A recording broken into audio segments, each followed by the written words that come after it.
I had a spontaneous brainstorm session on a bus ride one day. The way that we speak English as Singaporeans varies greatly from the Americans. To put it generally, we have bigger differences in speech with the Americans than the Americans do with the British. There are many accents in England like Scouse, Cockney, received pronunciation, and so on. Yet, they have a greater commonality with one another than we do with any other monolingual English nation. I noted down these general points. For Singapore, we are multiracial. We are mostly bilingual from young. We have a looser grip on English due to our predominant Singlish culture, and we have a more direct and cutthroat way of communicating. As for the Americans, they are also multiracial, but most of them are monolingual from young. They have a firmer grip on English due to their predominant, correct, grammatical way of structuring their sentences and phrases, and they have a less direct and more nuanced way of communicating with more capacity for emotional range. First off, there's rhythm and timing. Singaporean English, Singlish tends to be more syllable timed, meaning each syllable takes roughly the same amount of time. American English is more stress timed and stretches out stressed syllables and shortens unstressed ones.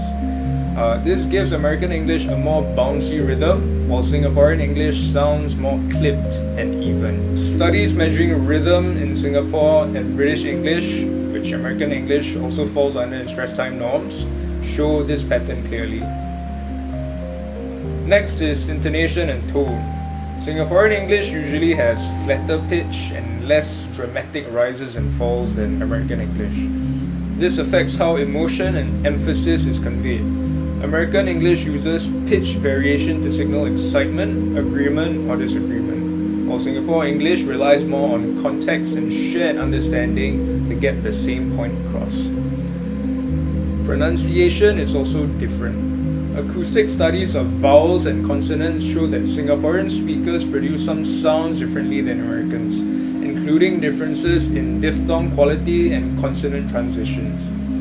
Us and the Americans, we have different phonetic systems. Grammar and sentence structure is another differing point. Singlish often disregards articles, copulas, or tense markers in casual speech. For example, "You damn busy bro," or famously, "can or not." Whereas American English typically marks tense, number, and subject-verb agreement explicitly. Singlish, of course, is also often integrated with slang from other dialects and languages like "lah, just do it lah," or "dey, hurry up lah, dey," and so on. Finally, we have perception differences.